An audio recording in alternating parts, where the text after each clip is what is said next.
Starting with the name of Allah, who's Rahman Rahim. Assalamu alaikum. Welcome to Being Accountant platform. Mohammad Ali your course facilitator. आज हम start करने जा रहे हैं हमारा सेकंड लेक्चर कास्ट अकाउंटिंग का।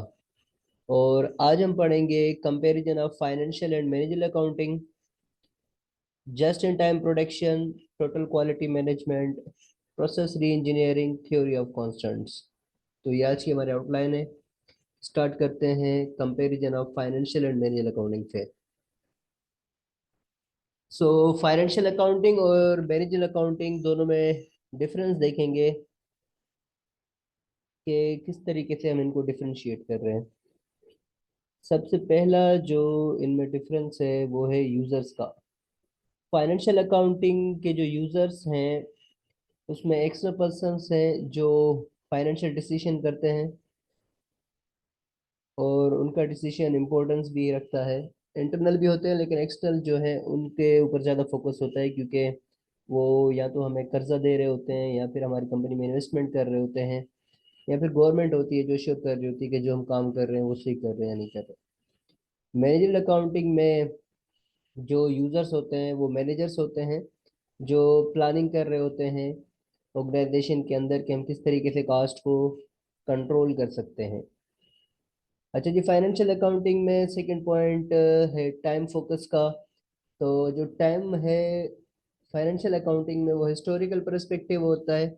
जैसे कि हमने कहा कि जनवरी से स्टार्ट होती है आपकी अकाउंटिंग साइकिल और दिसंबर तक हम देखते हैं कि हमने कितनी ट्रांजेक्शन की, कैसे की, और उनका रिजल्ट क्या आ रहा है at the end of year जब हम उसकी फाइनेंशियल स्टेटमेंट्स बना रहे होते हैं।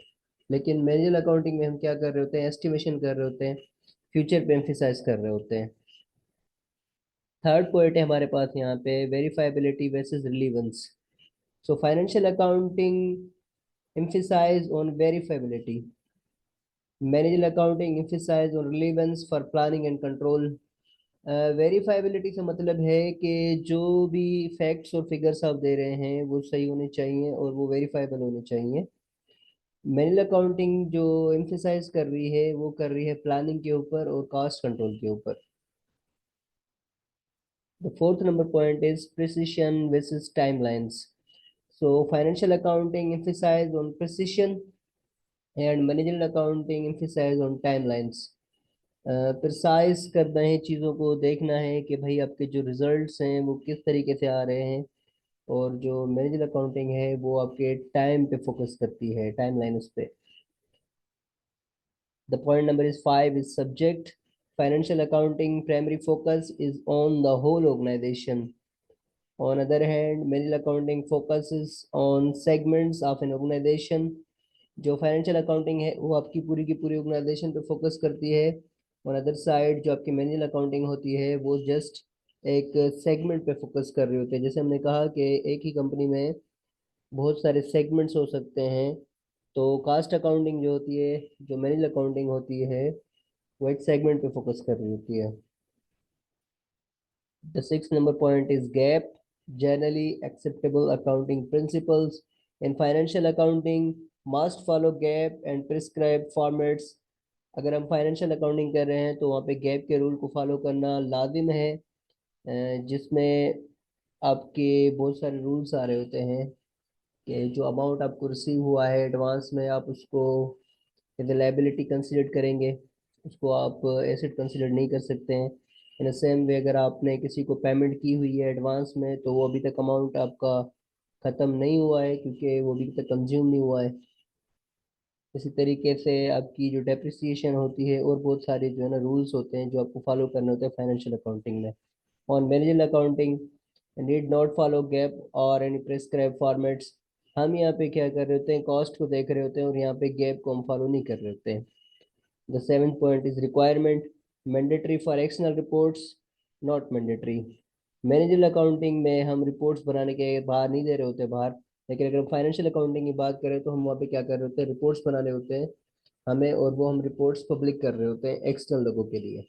So that is all about the difference. और यूँ से कंपेयर कर रहे हैं हम इनको कि इन दोनों में क्या डिफरेंस है मैनेजरियल अकाउंटिंग में और फाइनेंशियल अकाउंटिंग में।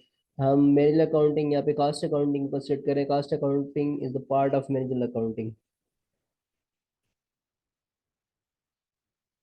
ओके जी, so the next we have the changing business environment. Business environment changes in the past 20 years। Business का जो एनवायरनमेंट है वो चेंज हो गया है लास्ट 20 ईयर से। कौन कौन सी चीज़ें आप देख रहे हैं यहाँ पे? Just in time production concept है, टोटल क्वालिटी मैनेजमेंट है, प्रोसेस री इंजीनियरिंग है और थ्योरी ऑफ कांस्टेंट है। वन बाय वन को देखते हैं कि ये क्या है। First we have a just in time system. Usually अगर आप देखेंगे तो कंपनीज क्या कर रही होती है, उनके पास वेयर हाउस में प्रोडक्ट जो है बनाने के लिए रॉ मटेरियल रखा हुआ होता है, और फिर वो उनको प्रोसेस कर रहे होते हैं, प्रोडक्ट बना रहे होते हैं और आगे सेल कर रहे होते हैं।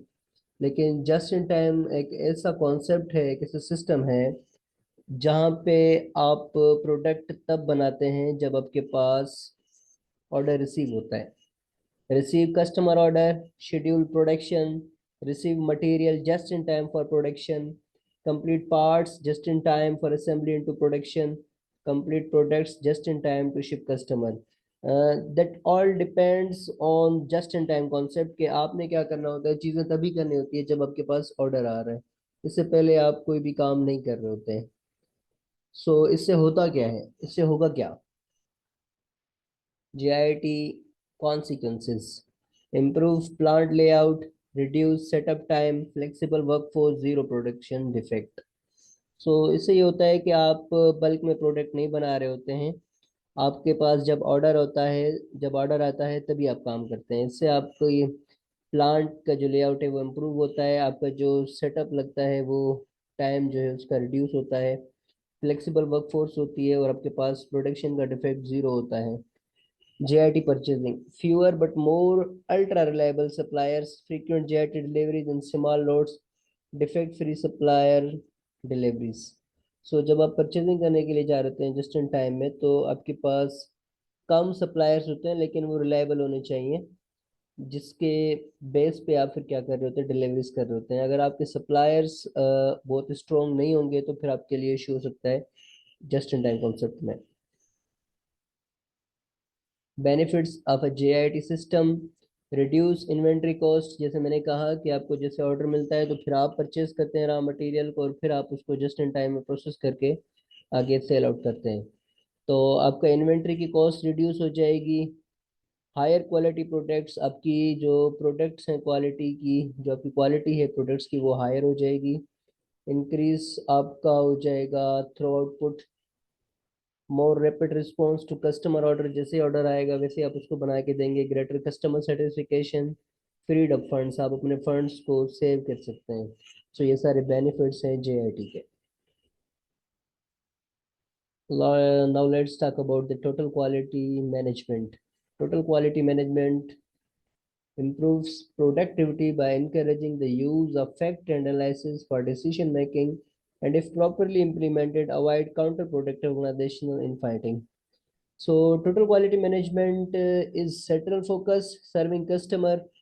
आपका फोकस क्या है कि अपने कस्टमर्स को सर्व करना है कंटिन्यूस इम्प्रूवमेंट के थ्रू। आप कंटिन्यूस अपनी ऑर्गेनाइजेशन में इम्प्रूवमेंट ला रहे होते हैं और अपने जो कस्टमर है उनको अच्छी सर्विस ऑफर कर रहे होते हैं। Systematic problem solving using tools such as a benchmark: आप एक बेंचमार्क को फॉलो कर रहे होते हैं।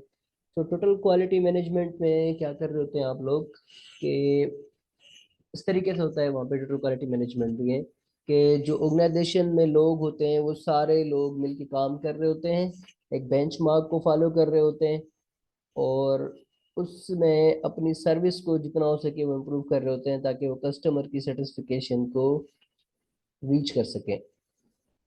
So total quality management Toyota car वाले वो यूज़ कर रहे हैं, कोकोला वाले यूज़ कर रहे हैं। यहाँ पे क्या होता है कि जो कस्टमर है उसको फर्स्ट प्रायोरिटी दी जाती है और कंटिन्यूस इम्प्रूवमेंट होती है ताकि वो चीज़ों को अच्छे से कर सकें। Now we have process re-engineering. A business process is diagram in detail. Every step in the business process must be justified. The process is redesigned to eliminate all non-value added activities.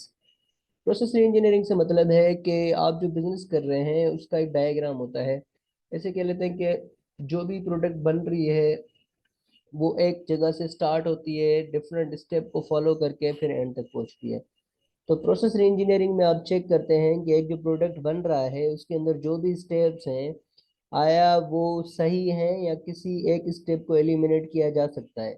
अगर आप देख रहे हैं कि भाई किसी जगह पे कोई ऐसा स्टेप है जिसको आप एलिमिनेट कर सकते हैं, तो फिर आप क्या करते हैं, उसको एलिमिनेट करते हैं और उसको प्रोसेस री इंजीनियरिंग कहा जाता है। Anticipated result: process is simplified, process is completed in less time, cost are reduced, opportunities for errors are reduced।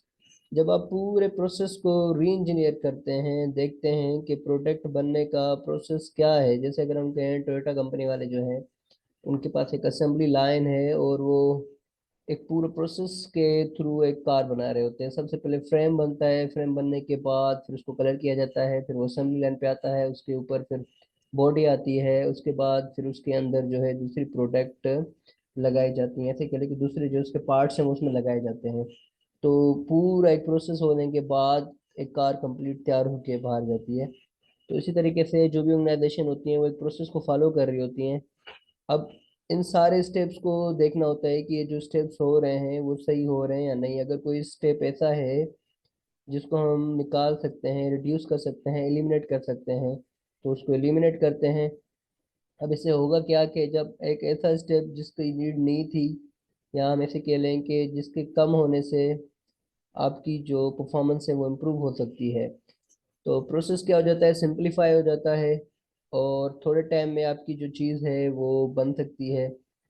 Cost reduce होगी, अपॉर्चुनिटीज़ हैं जो एरर्स की वो कम हो जाएंगी। Theory of constant: a constant, also called a bottleneck, is anything that prevent you from getting more of what you want।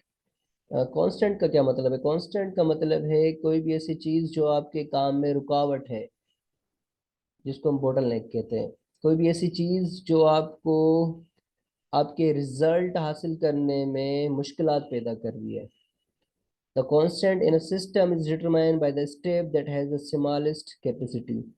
So constant में आप ये देख रहे होते हैं कि कोई भी ऐसी चीज जो आपके लिए प्रॉब्लम क्रिएट कर रही है, या कोई भी ऐसा प्रोसेस या कोई भी ऐसी स्टेप या कोई ऐसा इशू आ रहा है आपकी प्रोडक्शन में, आप उसको फाइंड आउट करते हैं और उसको रिड्यूस करते हैं, ताकि आपका जो काम है वो फ्लेक्सिबिलिटी से हो सके, आसानी से हो सके और आप अपने रिजल्ट्स को फाइंड आउट कर सकते हैं। And the constant in a system is determined by a step that has the smallest capacity। सो आप क्या करते हैं, इस पूरे प्रोसेस को देख रहे होते हैं और देखते हैं कि कहीं पे अगर कोई ऐसा इशू है तो आप उस इशू को ख़त्म करते हैं। That is about theory of constants. So how it works: identify the weakest link. सबसे पहले आप देखते हैं कि वीकेस्ट लिंक कौन सा है। Allow the weakest link to set the tempo. आप देखते हैं कि वो किस तरीके से एक प्रॉब्लम क्रिएट हो रहा है। Focus on improving the weakest link. आप उस वीक लिंक को इम्प्रूव करते हैं। Recognize that the weakest link is no longer. So अब जब आपने देखा कि ये जो वीक लिंक था, पहले तो आपने उसको आइडेंटिफाई किया, फिर उसको थोड़ा सा देखा कि किस तरीके से ये आपके लिए इशू क्रिएट हो रहा है। फिर आप उसको फाइंड आउट करने के बाद इम्प्रूव करते हैं, और जब आप उसको इम्प्रूव करते हैं तो फिर क्या होता है, वो जो आपका कांस्टेंट होता है वो खत्म हो जाता है। Only actions that strengthen the weakest link is the chain improve the process. तो आप क्या कर रहे होते हैं, अपनी चेन को इम्प्रूव कर रहे होते हैं और उस वीकेस्ट लिंक को खत्म कर रहे होते हैं। So that is about today lecture. अगर आपके पास कोई भी सवाल है या कोई चीज़ समझ में नहीं आई तो आप कमेंट करके पूछ सकते हैं। तब तक के लिए अल्लाह हाफिज़।